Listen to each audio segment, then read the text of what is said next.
Hello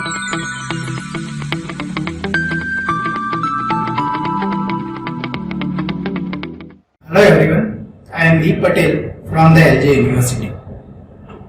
Today we are going to start our new chapter, chapter number 6, and that is equation of state. So in this chapter we will discuss about ideal gases, non-ideal gases, how the ideal gases are behave, and what are the equations needed to calculate certain properties of the ideal gas. Okay, so let us start the chapter, and in this chapter, or we can say that in the first lecture, we will discuss here about the 4 basic topics. The first one is the introduction of this chapter. The second, we will discuss here the Boyle's law, Charles law, and then with the help of this Boyle's law and Charles law, we will derive one important equations of the combined gas law that is particularly applicable for the ideal gas. So let us start the introduction. So in the introduction, first we will discuss here what is the meaning of gas. So simple, as you can see here the definition, that the gas is defined as the state of the substance in which the evaporation from its liquid state is completed. What is the meaning of this? If you reduce certain amount of temperature or pressure of one substance, then, or we can say that or that gas, then it will not liquefy easily. For example, if you take carbon dioxide or if you take oxygen, if you reduce certain amount of temperature and pressure, it will not easily liquefy. Okay, you have to maintain proper pressure and proper temperature to make or to change its phase. That is the simple meaning of gas. So we can write here the example of gases are carbon dioxide, nitrogen, oxygen, etc. Now the next is the perfect gas. What is the meaning of this perfect gas? So simple, we can say that the gases which obeys Boyle's law and Charles law are known as the perfect gas. So simple, we can say that which gases are follows this law? Certainly ideal gases. Okay, so we can say that the perfect gases are the ideal gases. So if in examination, examiner asked to write the definition of ideal gas, you can simply write that the gases which follows Boyle's law and Charles law is known as the ideal gas. Now we will discuss here 2 important laws for the ideal gas. First one is the Boyle's law, and second we will discuss about the Charles law. So what is the Boyle's law? Probably you have already learned this Boyle's law in your standard 11-12. Okay, so simple, we can say that here when temperature remains constant, volume is inversely proportional to the pressure. You can see here the diagram also, that here you can see that pressure is increased from this P1 to P2 and volume is decreased from P1 to V2 when process is going from state number 1 to state number 2. Here you can see the diagram also. Okay, so we can write here the volume is inversely proportional to the pressure, and here the condition is that the temperature will remain constant. Now if we remove this proportionality symbol, then directly we can write here P into V is equals to constant. Now this is our general equation, that P into V equals to constant. Now for state number 1 and state number 2 we can write different equations, like for state number 1 we can write P1 V1 is equals to constant. Also for state number 2 we can write P2 V2 is equals to constant. Okay, so these are the 2 equations for the state number 1 and state number 2. Now if you want to write the equilibrium condition between state number 1 and state number 2, then we can here from this equation we can also write that the left hand side of the equation and the right hand side of the equation. So here in the right hand side of the equation is the constant, so we can compare the left hand side of the equation. Okay, so directly we can write P1 V1 is equals to P2 V2. Okay, both are correct.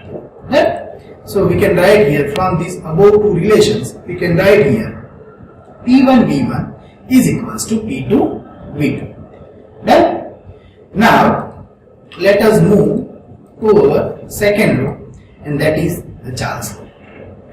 Now what is the Charles law? In Boyle's law, the volume was inversely proportional to the pressure, and in the Charles law, the volume is directly proportional to the temperature. But here the condition is changed. What is the condition? In the Boyle's law, the condition was that the temperature will remain constant. In the Charles law, condition is that pressure remains constant. Okay, so remember this thing. In the Boyle's law, temperature will remain constant, and in the Charles law, pressure will remain constant. Okay, so from this equation we can directly write V is directly proportional to the T, and when we remove this proportionality symbol, we can write one constant instead of this proportionality symbol. So we can write V is equals to C into T. Okay, so V equals to C into T. So finally we can write V upon T is equals to constant, and for state number 1 and state number 2 we can separately write both the laws, that V1 upon T1 is equals to constant for state number 1, and V2 upon T2 is equals to constant for state number 2. Okay, and when we compare the left hand side of this equation, both the equation, then we can write V1 upon T1 is equals to V2 upon T2. Okay, so this is our final equations for the Charles law. Done. So till now we have discussed two laws, Boyle's law and the Charles law. In the Boyle's law, we get the equation that P1 V1 is equals to P2 V2 when temperature remains constant, and in the Charles law we have discussed that V1 upon T1 is equals to V2 upon T2 when pressure remains constant. So you have to note down these two equations for the further calculations. Okay. Now let us move to the very important topic of this chapter, that is the combined gas law. Sometimes it is also known as the equation of state for the ideal gas law. Okay, so how we can derive the equation of state, or how we can derive the formula for the combined gas law? Okay, the name itself suggests combine means here we have to combine this both the law. First is the Charles law and second is the Boyle's law. So here you can see in the diagram that simple, you can see here from state number 1 to state number 2 what happens. When you move from state number 1 to state number 2, here you can see in the diagram the pressure remains constant. Similarly, when you are moving from state number 2 to state number 3, you can see here the pressure is decreased and volume is increased. The volume is increased from V2 to V3, but the pressure is decreased from P2 to P3, and at that time the temperature remains constant. So simple, we can say that the process number 1 to 2 is follows simple Charles law, and process number 2 to 3 simply follows Boyle's law, because in 2 to 3 the temperature remains constant. Okay, so we can write here, okay, simple, we can write here for process number 1 to 2 we can apply the Charles law, that is V1 upon T1 is equals to V2 upon T2. Similarly, for process number 2 to 3 we can apply the Boyle's law. Okay, so we can write here, since T2 is equals to T3, here you can see that T2 equals to T3 because here the Boyle's law is applied and temperature is constant. So we can write V1 upon T1 is equals to V2 upon T3. So when we apply the Boyle's law for the process number 2 to 3, already we have discussed in our previous slide that in the Boyle's law always we can write PV equals to constant. So for the state number 2 and for the state number 3 we can write P2 V2 is equals to P3 V3. Since here P2 is equals to P1, so we can write P2 P1 V2 is equals to P3 V3. You can see here in the equation. Okay, so finally we will get the relation for the V2. So for V2 we can write from this diagram, you can also notice that we can write simple V2 is equals to P3 V3 upon P1. Okay, so this is our equation number 2. Now we can use this equation number 2 in equation number 1. Here also you can see here in equation number 1 we have already used V2. So we can replace this V2 formula from equation number 2 into the equation number 1. Okay, so let us do that. So finally, by putting the value of V2, we can write here V1 upon T1 is equals to P3 V3 upon P1 into T3. Right?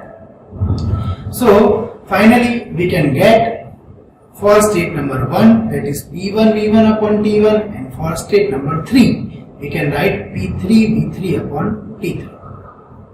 So here you can say that state number 1 equals to state number 3. So finally, for state number 1, it is our initial state, and state number 3 is our final state. So initial state is equals to final state, we can write from this formula. And if the initial state and final state is same, then we can write P1 V1 upon T1 equals to P3 V3 upon T3, or we can write PV by T is equals to constant. Okay, so PV by T equals to constant, and the value of this constant is depends upon the two things. First is the mass of the substance or the mole of substance, and second, the characteristics of that substance. If it is oxygen, then its characteristics will be different. If it is carbon dioxide, if it is air, so for all the gases, the characteristics will be different. So directly we can write PV by T is equals to constant, and this constant is depends on the two things. First is it is depends on the gas, and second it is depends on the amount of gas. Okay, so we can write PV by T equals to R or M into R. If it is 1 kg, then mass of gas will be 1 kg. So directly for m kg of gas, we can write PV by T is equals to M into R. Here you can see the equation. So finally we can write PV equals to MRT, and this is called the combined gas law, or the final equation of the state for the ideal gas. Okay, here we have discussed about the ideal gas. So this is the equation of state for the ideal gas, or we can say that it is the combined gas law. Okay, that is PV equals to MRT. Here P is the pressure, V is the volume, M is the mass of gas in kilogram, R is the characteristics gas constant, and T is the temperature in Kelvin. So you have to remember all these properties of the gas law. Okay, now here we can put this M in the denominator of the volume. Then we know that what is the density. Density is the mass by volume. Okay, kg per meter cube. Okay, so if you put V by M, then it will becomes 1 upon rho. Rho is the density. Okay, so we can write P by rho equals to RT. So sometimes in some books you will find this type of equation also, that P equals to rho RT. That is also correct. PV equals to MRT. That is also correct. And sometimes instead of mass, we are taking the moles. So in some books you will also find the equation like PV equals to nRT. Okay, so all the things are correct. For particular application we are using particular equation. Okay, if in equation they will give us the mass of substance, then we will use PV equals to MRT. In equation or in example, if the examiner gives us density of the substance, then we can use P equals to rho RT. Or sometimes they gives us moles of the substance, then we can directly use PV equals to nRT. So based on particular application, we will use different equations. Okay, so just you have to follow this final equation, that is PV equals to MRT. Again I am repeating, here there are total 5 properties. First is the pressure, volume, temperature, R is the characteristics gas constant, and the M is the mass of substance. So you have to remember this equation. This equation is very important for the numerical purpose. Okay, so we can write here PV equals to MRT, or PV by M is equals to RT. So V by M is equals to density, M by V is equals to density. So we can write PV equals to rho RT, or also we can write, instead of V by M, we can write the small v, that is the specific volume. So in some books you will also find this type of equation, that P into small v equals to RT. Yes, small v means the specific volume. Okay, so PV equals to RT, that is also important equation. Okay, so we can write here the above equation is called the characteristics gas equation. It is also known as the equation of the state for the ideal gas, or it is also known as the combined gas law. Okay, so both are correct. So finally, in this lecture we have discussed about what is the gas, what is perfect gas, what is ideal gas. If you talk about non-ideal gas then or the real gases, so the real gases will not follow the Boyle's law and Charles law. So certainly we can say that the Boyle's law and Charles law only applicable for the ideal gases. Okay, so in this lecture we have discussed about Boyle's law, Charles law and the combined gas law. Hope you have understand this lecture. Now in next lecture we will discuss about certain processes that will be applicable for the ideal gases. Okay, till then take care, bye bye, thank you so much.